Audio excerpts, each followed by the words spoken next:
훈민 한자 원리로 배우는 고등학교 한자 자습서 하학원 제39강 20번 세와 관련자입니다. 먼저 탄식할 오입니다. 도우미 그림에는 까마귀가 까옥 하고 우는 것을 나타내었습니다. 탄식할 오의 짜임은 대전과 소전에서는 입구변에 까마귀 오를 결합해서 나타내었고, 해서에서도 말한다는 뜻을 나타내 입구를 글자의 변에 나타내고, 그 오른쪽에 까마귀 오를 결합하여 탄식할 오의 글자 모양이 되었습니다. 자원은 탄식할 오는 마음이 괴로운 사람이 입을 벌려 탄식하는 소리를 불길한 느낌을 주는 까마귀의 우는 소리에 비유하여 이를 탄식한다 또 타령한다는 뜻이며 보기로 오호가 있습니다. 훈과 음은 탄식할 오, 타령할 오입니다. 다음은 산 무너질 붕입니다. 도우미 그림에는 산의 한쪽 비탈이 무너져 내린 것을 나타내었습니다. 산 무너질 붕의 짜임은 대전과 소전에서는 매산변에 법붕을 결합해서 나타내었고, 해서에서도 매산을 글자의 머리에 나타내고, 그 밑에 법붕을 결합하여 산 무너질 붕의 글자 모양이 되었습니다. 자원은 산 무너질 붕은 산 봉우리가 올망졸망 붙어 있다가 갑자기 산 사태가 나서 무너져 내리는 것을 한데 모여 놀다가도 제각기 자기 집으로 뿔뿔이 흩어져 돌아가는 벗들에 비유하여 이를 산 무너진다는 뜻이며 보기로 붕괴가 있고, 산이 무너지는 듯한 큰 사건이 되는 죽음이 이 임금 죽는다는 뜻이 되며 보기로 붕어가 있습니다. 훈과 음은 산 무너질 붕, 임금 죽을 붕입니다. 한자를 쓰면서 마무리하겠습니다. 먼저 탄식할 오는 입구변에 까마귀오를 결합해서 나타내었습니다. 그래서 마음이 괴로운 사람이 입을 벌려서 탄식하는 소리를 까마귀오, 까마귀가 불길함을 느낌을 내면서 그 우는 소리에 비유해서 입구변에 까마귀오를 결합하여 탄식할 오, 또 타령할 오가 되었습니다. 그래서 입구변에 까마귀오를 결합하면은 탄식할 오, 또 타령할 오의 글자가 됩니다. 혼과 음은 탄식할 오, 타령할 오입니다. 다음은 산 무너질 붕입니다. 산 무너질 붕은 매산 밑에 법붕을 결합해서 나타내었습니다. 그래서 산이 올망졸망 붙어 있다가 산사태가 나서 무너지는 것을 법붕, 벗들이 모여서 재미있게 놀다가도 뿔뿔이 흩어져서 자기 집으로 돌아가는 것처럼 산이 흩어져서 무너진다는 뜻을 나타내어서 매산 밑에 법붕을 결합하여 산 무너질 붕이 되었고, 또 그 뜻이 파생하여 임금 죽을 붕이 되었습니다. 그래서 매산 밑에 법붕을 결합하면 산 무너질 붕이 됩니다. 다음은 백길사입니다. 도우미 그림에는 까치가 까치집에 날아와 앉아있는 그림이 있습니다. 백길사의 짜임은 대전과 소전에서는 진면 안에 까치석을 결합해서 나타내었고, 해서에서도 진면 머리를 글자 위에 나타내고 그 밑에 까치석을 결합하여 백길사 쓸사의 글자 모양이 되었습니다. 먼저 까치석은 까치는 마른 나무 가지를 물어 날라서 높은 나무 위에 절구처럼 절구구입니다. 움푸하게 집을 짓는 새라는 뜻을 나타내어 세조의 그 윗부분을 생략하여 획줄임하였습니다. 일 까치라는 뜻을 나타내는 부분 글자입니다. 자원은 백길사는 제 집에 날아오면 이리저리 날아 꽁지를 흔들고 자리를 옮기는 까치의 성질을 나타내어 까치가 자리를 옮기듯이 사람이 남의 글씨를 옮겨 이를 베낀다 또 쓴다는 뜻이며 보기로 복사가 있습니다. 글씨를 베끼듯이 경치 따위를 있는 그대로 이 그린다는 뜻이 되며 보기로 사생이 있습니다. 훈과 음은 베낄사, 쓸사, 그릴사입니다. 다음은 제비연입니다. 도우미 그림에는 제비가 집에 날아와서 새끼에게 먹이를 주려고 입에 먹이를 물고 그리고 양 날개를 퍼덕이면서 제자리에 멈추어 있는 것을 나타내었습니다. 제비연의 짜임은 대전과 소전에서는 이 제비를 상징한 글자인데, 위의 부분은 제비의 주둥이와 그리고 머리를 나타내고 양쪽은 그 날개이고 가운데는 몸이고 그리고 그 밑에는 늘어진 꼬리를 나타냅니다. 해서에서도 이 부분은 제비의 제비집에 몸을 가까이 붙이고 있는 이 제비의 머리와 그리고 제비의 몸과 양 날개와 그리고 꼬리를 나타내었습니다. 자원은 제비연은 먹이를 새끼에게 주려고 입에 물고 있는 예, 제비의 머리와 제비 집에 몸을 가까이 붙이려고 양 날개를 퍼덕거리며 꼬리가 늘어진 이런 모습을 나타내서 이를 제비라는 뜻이 되며 보기로 연소가 있고, 제비집에 앉아있는 제비처럼 사람이 이 편안하다 또 잔치한다는 뜻이 되며 보기로 연식이 있고, 나라 이름으로 쓰여 연나라는 뜻이 되며 보기로 연경이 있습니다. 그래서 연경은 지금의 북경의 옛날 이름입니다. 훈과음은 제비연, 편안할 연, 잔치할 연, 연나라 연입니다. 한자를 쓰면서 마무리하겠습니다. 먼저 백길사는 진면에 까치석을 결합해서 나타내었습니다. 그래서 자기 집에 날아오면 이리저리 날아 꽁지를 흔들고 자리를 옮기는 그 까치의 습성을 나타내어서 그 까치가 자기 집에서 있는 자리를 옮기는 것처럼 사람이 남의 글씨를 옮겨서 베낀다는 뜻을 나타내어서 진면에 까치석을 결합해서 백길사가 되었고, 또 글씨를 베껴 쓴다는 뜻을 나타내서 쓸사가 되었고, 또 글씨를 베껴 쓰듯이 사물을 그린다는 뜻을 나타내서 그릴사가 되었습니다. 그래서 진면에 까치석을 결합하면은 백길사가 됩니다. 다음은 제비연입니다. 제비연은 제비가 자기 집에 날아와서 새끼에게 먹이를 주려고 그 입에 먹이를 물고 있는 그 입과 그리고 머리를 이렇게 스물린 모양으로 나타내고, 그리고 제비의 몸을 입구 모양으로 나타내고, 양 날개를 펄럭이는 이 부분 글자를 북녘북을 나누는 모양으로 양편으로 나눈 모양으로 나타내는데, 이것은 양 날개입니다. 그리고 그 발과 꼬리를 가로 넉점으로 결합하여 제비연의 글자 모양이 되었습니다. 훈과 음은 제비연입니다. 다음은 부채선입니다. 도우미 그림에는 부채춤을 출 때 사용하는 부채를 나타내었습니다.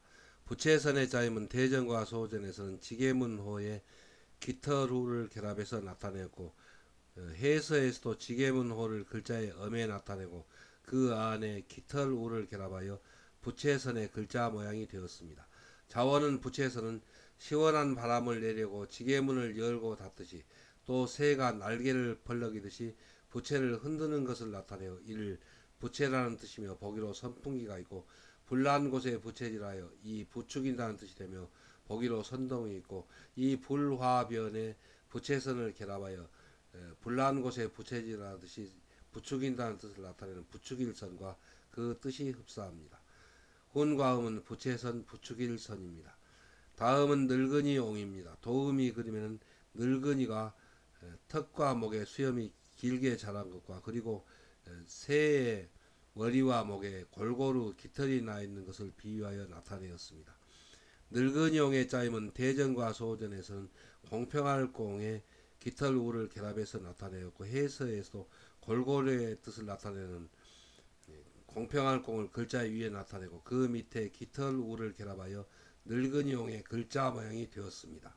자원은 늙은이용은 새의 머리와 목에 골고루 깃털이 나 있는 것처럼 사람의 턱과 목에 수염이 길게 자란 늙은이라는 뜻을 나타내어 일 늙은이라는 뜻이 되며 보기로 세옹이 있고, 늙으신 어른이 이 장인이라는 뜻이 되며 보기로 옹서가 있고, 노인에 대한 경칭으로 쓰여 노인 경칭이라는 뜻이 되며 보기로 김옹이 있습니다. 그러니까 김씨는 김옹이라고 하고 박씨면은 박옹이라고 하겠죠. 훈과음은 늙은이옹, 장인옹, 노인 경친옹입니다.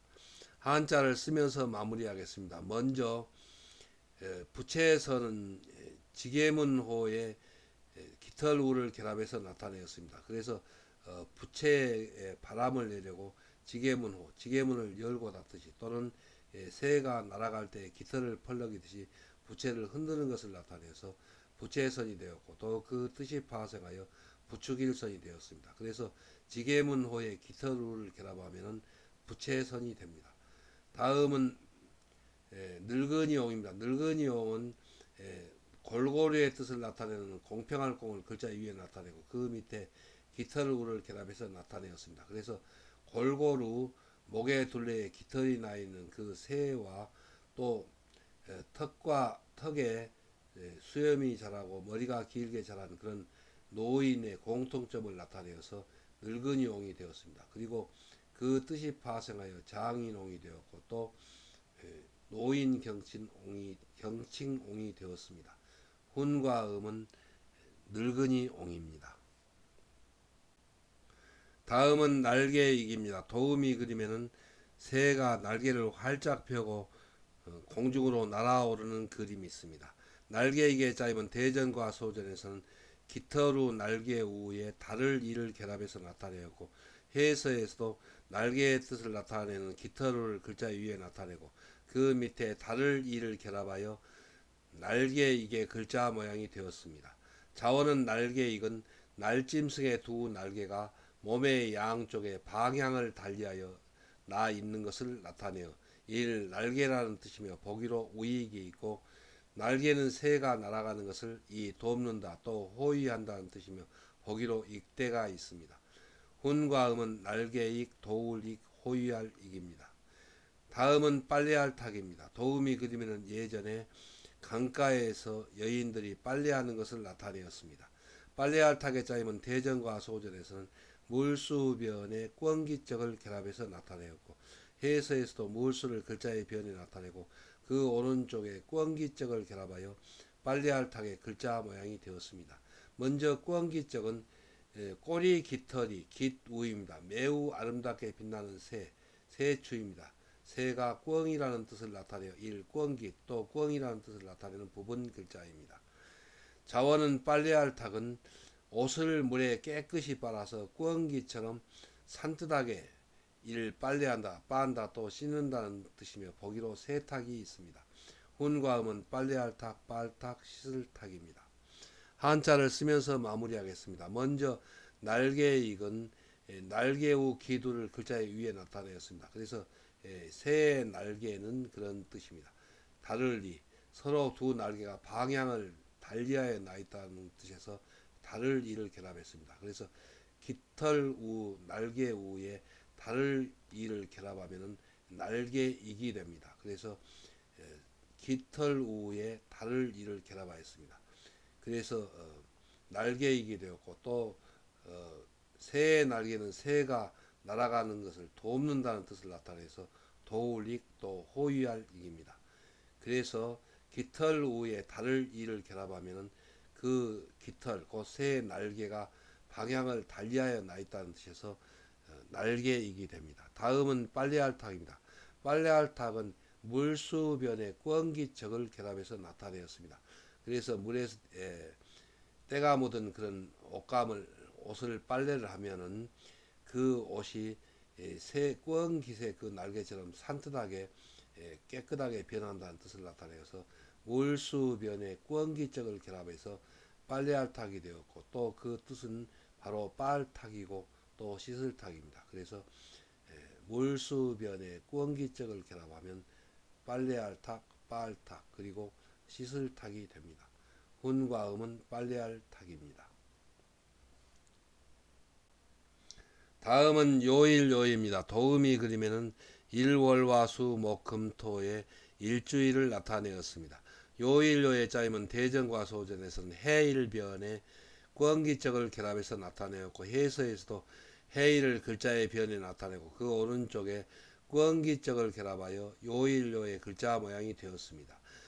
자원은 요일요는 밝은 태양이 비치니 꿩깃의 아름다운 빛깔이 빛난다 또 비친다는 뜻이며 보기로 요요가 있고 하늘에서 빛나는 해라는 뜻이 되며 보기로 요령이 있고 해가 뜨고 지는 날짜와 짝지은 요일이라는 뜻이 되며 보기로 월요일이 있습니다.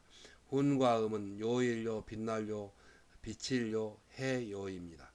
다음은 뛸약, 뛰오를 약입니다. 도우미 그림에는 높이 뛰기를 하는 그림이 있습니다. 뛸약의 짜임은 대전과 소전에서는 발족변에 꿩기적을 결합해서 나타내었고 해서에서도 발족을 글자의 변에 쓰이는 모양으로 변에 나타내고 그 오른쪽에 꿩기적, 꿩적을 결합하여 뛸약, 뛰오를 약의 글자 모양이 되었습니다. 자원은 뛸약은 발로 팔짝팔짝 뛰며 꿩이 달려가는 것처럼 뛴다는 뜻을 나타내요. 뛴다 또 뛰어오른다는 뜻이며 보기로 약진이 있습니다. 훈과 음은 뛸 약, 뛰어오를 약입니다. 한자를 쓰면서 마무리하겠습니다. 먼저 요일요는 해일변의 꿩기적을 결합해서 나타내었습니다. 그래서 그 뜻이 빛난다 또 비친다는 뜻입니다. 해가 꿩기처럼 아름답게 비친다는 뜻을 나타내서 빛날요 비칠 요이고 또 하늘에서 빛나는 해라는 뜻을 나타내어서 요령요가 되었는데 나중에 서양에서 요일이 전래되어 옴에 따라서 해가 뜨고 지는 날짜와 짝지은 요일이라는 뜻을 나타내어서 요일요의 뜻으로 쓰이게 되었습니다. 그래서 해일변에 꿩기적을 결합하면 요일요가 됩니다. 그리고 또 빛날요, 비칠요, 해요입니다. 다음은 뛸약입니다. 뛸약은 발족변에 꿩기적을 결합했는데 이 글자에서는 꿩의 뜻입니다. 그래서 발을 팔짝팔짝 뛰어오르 발로 팔짝팔짝 뛰어오르면서 꿩이 뛰어오르는 것을 나타내어서 뛸 약도 뛰어오를 약의 글자가 되었습니다. 그래서 발족변에 꿩기적을 결합하면 뛸 약도 뛰어오를 약입니다. 훈과 음은 뛸 약, 뛰어오를 약입니다.